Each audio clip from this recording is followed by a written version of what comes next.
Hello friend. I hope आप सभी अच्छे होंगे और मस्त होंगे। सो दोस्तों, हमने हिंदी व्याकरण सामान्य ज्ञान का पार्ट 23 अपलोड कर दिया है। पार्ट 24 से अगर आपने हमारे पहले वीडियो नहीं देखे तो आप हमारे चैनल की प्लेलिस्ट में जाइए, वहाँ पर आपको सारे वीडियो मिल जाएंगे, आप एक एक करके देख सकते हैं।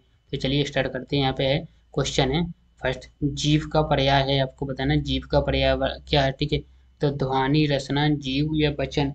तो आपको बताना है कि जीव का पर्याय क्या है। तो जीव का पर्यायवाची शब्द हो जाएगा ऑप्शन नंबर बी, रसना हो जाएगा। ठीक है जी, आपको याद रखना। तो राइट आंसर हो जाएगा ऑप्शन नंबर बी। नेक्स्ट है तरंग। तरंग का किसका पर्यायवाची है, आपको बताना तरंग किसका पर्यायवाची, काया का, क्षीण का, ऊर्मी का या प्रकृति का। ठीक है, तो इसका राइट आंसर हो जाएगा ऑप्शन नंबर सी हो जाएगा, ऊर्मी का हो जाएगा। ठीक है, याद रखना। चलिए नेक्स्ट क्वेश्चन है, यहाँ पे आता है दास। दास किसका पर्यायवाची है। तो दास बताना आपको किसका पर्यायवाची है, नायक का, सेवक का, किन्नर का, इनमें से कोई नहीं। तो दास किसका पर्यायवाची होता है, सेवक का होता है। ठीक है, तो ऑप्शन नंबर भी राइट आंसर हो जाएगा। नेक्स्ट है शिवा। शिवा शब्द पर्यायवाची है, शंकर का, रिश्तेदार का, अतिरेकी के अलावा का। तो शिवा किसका पर्यायवाची हो जाएगा जी, आपको बताना है।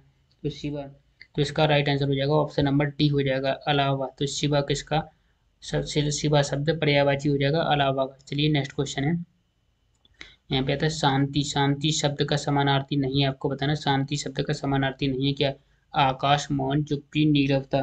तो क्या हो जाएगा, इसका राइट आंसर हो जाएगा ऑप्शन नंबर ए, आकाश हो जाएगा। ठीक है, आकाश क्या है, शांति शब्द का समानार्थी नहीं है। नेक्स्ट है मृगेंद्र का पर्याय है, आपको बताना है मृगेंद्र का पर्यायवाची क्या है। तो शार्दुल, कुरंग, है या अही। तो इसका राइट आंसर हो जाएगा ऑप्शन नंबर ए हो जाएगा, शार्दुल हो जाएगा। ठीक है, शार्दुल क्या है, मृगंग का पर्यायवाची है, ये आपको याद रखना है। चलिए नेक्स्ट है, निम्नलिखित शब्दों में से सरस्वती का पर्याय है, आपको बताना सरस्वती का पर्यायवाची क्या, पद्य या अकर्जा, शैलजा या गिरा। तो इसका राइट आंसर क्या हो जाएगा, जो आपको बताना है। ठीक है, निम्नलिखित सरस्वती शब्द का पर्यायवाची हो जाएगा ऑप्शन नंबर डी हो जाएगा, गिरा क्या है, सरस्वती शब्द का पर्यायवाची हो जाएगा। नेक्स्ट है पनंग का समानार्थी शब्द है। पनंग का समानार्थी शब्द क्या हो जाएगा, केसरी, ओरग, पिनाक या पिक। तो जो राइट आंसर है वो आपको बताना है। ठीक है, तो इसमें क्या हो जाएगा, पनंग का, तो option number B right answer हो जाएगा, उरग हो जाएगा। उरग क्या है, पनंग का समानार्थी शब्द हो जाएगा। ठीक है, चलिए नेक्स्ट क्वेश्चन है, दिए गए शब्दों में भिन्न अर्थ वाला शब्द बताना है। तो भिन्न अर्थ वाला शब्द कौन है, मृगराज, व्याघ्र, तुरंग या मृगेंद्र। ठीक है, तो इसका राइट आंसर हो जाएगा option number D, Mrigendra. Mrigendra क्या है, एक भिन्न अर्थ वाला शब्द है। नेक्स्ट है हिमांशु। हिमांशु का पर्यायवाची शब्द है। तो कपीश्वर, रत्नाकार, उत्कृष्ट या कलकंठ। तो हिमांशु का पर्यायवाची शब्द क्या है, तो हिमांशु का पर्यायवाची हो जाएगा कपीश्वर हो जाएगा। तो option number eight right answer हो जाएगा। ठीक है, तो हिमांशु का पर्यायवाची क्या हो जाएगा, कपीश्वर हो जाएगा। चलिए नेक्स्ट क्वेश्चन है, जहानवी का पर्यायवाची शब्द है, आपको बताना है कि जहानवी का पर्यायवाची क्या है। ठीक है, तो इसमें आपके पास चार ऑप्शन है, जहासुन, जानने वाली, सुरसरी या संसार। तो जहानवी का पर्यायवाची क्या हो जाएगा, सुरसरी होता है। ठीक है, तो option number C right answer हो जाएगा, ये याद रखना। नेक्स्ट है कानन। कानन शब्द का पर्यायवाची नहीं है, आपको बताना है कानन शब्द इसका पर्यायवाची नहीं है। विपिन, अरण्य, जंगल, इनमें से कोई नहीं। तो कारण का पर्यायवाची कौन नहीं हो जाएगा। ठीक है, तो इनमें से कोई नहीं है। ठीक है, ऑप्शन नंबर हो जाएगा option number D right answer हो जाएगा। तो इनमें से कोई नहीं है जो कानन का पर्यायवाची है। ठीक है, चलिए नेक्स्ट क्वेश्चन है, यहाँ पे आप बताना कि शुद्ध वर्तनी वाला शब्द है, दर्शनाभिलाषी, दर्शनभिलाषी या दर्शनाभिलाषी या दर्शनभिलाषी। तो जो राइट आंसर है वो आपको बताना है। तो इसका राइट आंसर हो जाएगा ऑप्शन नंबर डी हो जाएगा। ठीक है, दर्शनाभिलाषी हो जाएगा। ठीक है, तो राइट आंसर हो जाएगा ऑप्शन नंबर डी। चलिए नेक्स्ट क्वेश्चन है, शुद्ध वर्तनी वाला शब्द है, आपको बताना है कि शुद्ध वर्तनी वाला शब्द क्या है। ठीक है, तो शुद्ध वर्तनी वाला, तो अतिशयोक्ति, अतिशयोक्ति, अतिशयोक्ति, अतिशयोक्ति। तो इसका राइट आंसर हो जाएगा ऑप्शन नंबर डी। ठीक है, अतिशयोक्ति होता है। ठीक है, तो राइट आंसर शुद्ध वर्तनी ऐसा लिखती है। चलिए नेक्स्ट क्वेश्चन है, यहाँ पे बताना है कि शुद्ध रूप क्या है। तो शुद्ध रूप आपको बताना है कि किस तरह लिखते हैं। तो पैतृक, पै, पैतृक, पैतृक या पैतृक। तो सही अर्थ बताना है आपको, कौन सा सही अर्थ है। ठीक है, तो जो सही अर्थ है वो आपको बताना, तो इसका राइट आंसर हो जाएगा ऑप्शन नंबर डी, पैतृक होता है। ठीक है, तो राइट आंसर हो जाएगा ऑप्शन डी। नेक्स्ट है सही रूप क्या है, तो आपको बताना है कि सही रूप क्या है, ऐतिहासिक, ऐतिहासिक, ऐतिहासिक या ऐतिहासिक या ऐतिहासिक। तो सही अर्थ क्या हो जाएगा, ऑप्शन नंबर सी हो जाएगा। ठीक है, ऐतिहासिक राइट हो जाएगा। चलिए नेक्स्ट क्वेश्चन है, यहाँ पे निम्नलिखित में कौन सा शब्द वर्तनी की दृष्टि से शुद्ध है। तो प्रतिनिधि, प्रतिनिधि या प्रतिनिधि या प्रतिनिधि। ठीक है, तो कौन सा हो जाएगा, ऑप्शन नंबर बी हो जाएगा, प्रतिनिधि राइट हो जाएगा। चलिए नेक्स्ट, निम्न में से कौन सा शब्द तत्सम नहीं है, आपको बताना है कि जो तत्सम शब्द नहीं है। ठीक है, तत्सम शब्द आपको बताना है कि कौन सा नहीं है। तो option number D right answer हो जाएगा। आंसू क्या है, तत्सम शब्द नहीं है।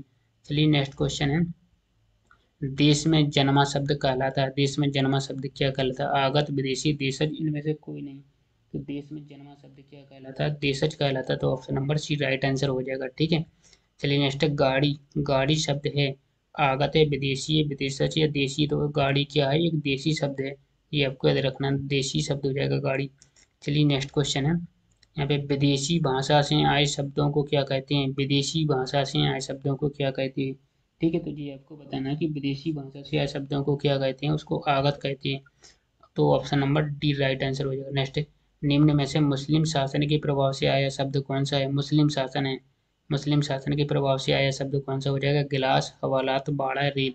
तो राइट आंसर हो जाएगा ऑप्शन नंबर बी, हवालात हो जाएगा। ठीक है, चलिए नेक्स्ट क्वेश्चन है, निम्नलिखित शब्द समूहों में से देशज शब्द का उदाहरण बताइए। आपको बताना है देशज शब्द का उदाहरण, भात, अन्ना, अन्नत्रास, डोंगी चीला, या पैसा बोट, या समय मलेरिया। तो इसका राइट आंसर है जो आपको बताना है। ठीक है, तो इसका राइट आंसर हो जाएगा ऑप्शन नंबर डी हो जाएगा, समय मलेरिया। समय मलेरिया क्या है, ये शब्द समूह है, देशज शब्द का उदाहरण है। ठीक है, समय मलेरिया क्या हो जाएगा, राइट आंसर हो जाएगा।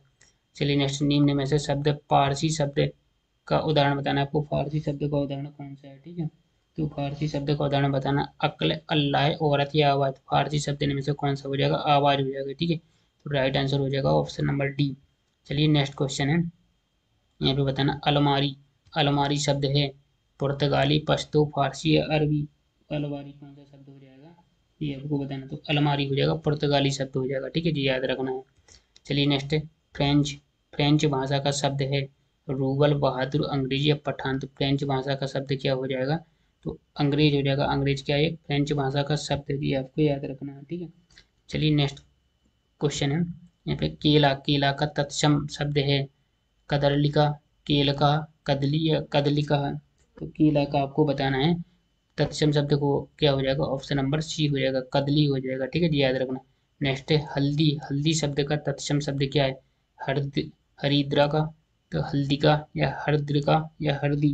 तो इसका राइट आंसर है जो आपको बताना है। ठीक है, तो इसका राइट आंसर हो जाएगा ऑप्शन नंबर ए, हरिद्रा हो जाएगा। ठीक है, हरिद्रा राइट आंसर हो जाएगा। चलिए नेक्स्ट क्वेश्चन है, यहाँ पे आता है स्रोत के आधार पर शब्द के कितने भेद है। स्रोत के आधार पर शब्द के कितने भेद है, 3, 6, 2, 5। तो स्रोत के आधार पर शब्दों के भेद होते हैं 5। ठीक है, तो राइट आंसर हो जाएगा ऑप्शन नंबर डी जी, याद रखना है आपको। ठीक है, नेक्स्ट क्वेश्चन है चाय। चाय किस भाषा का शब्द है, तो चाय बताना है किस भाषा का शब्द है, फ्रेंच का, अंग्रेजी का, चीनी का, या जापानी का। तो चाय किस भाषा का शब्द हो जाएगा, चीनी भाषा का हो जाएगा। ठीक है, तो राइट आंसर हो जाएगा ऑप्शन नंबर सी। ठीक है, तो चाय कौन सी भाषा का शब्द है, चीनी भाषा का। तो दोस्तों हमने इस वीडियो में आपको टॉप 30 क्वेश्चन सॉल्व कराए हैं। ठीक है, आपको कमेंट में बताना कि 30 में से कितने क्वेश्चन सही बने हैं। ठीक है, और दोस्तों इस वीडियो को ज़्यादा से ज़्यादा शेयर जरूर करना अपने दोस्तों के पास। तो दोस्त मिलते हैं नेक्स्ट वीडियो में, जब तक के लिए आपको थैंक यू सो मच।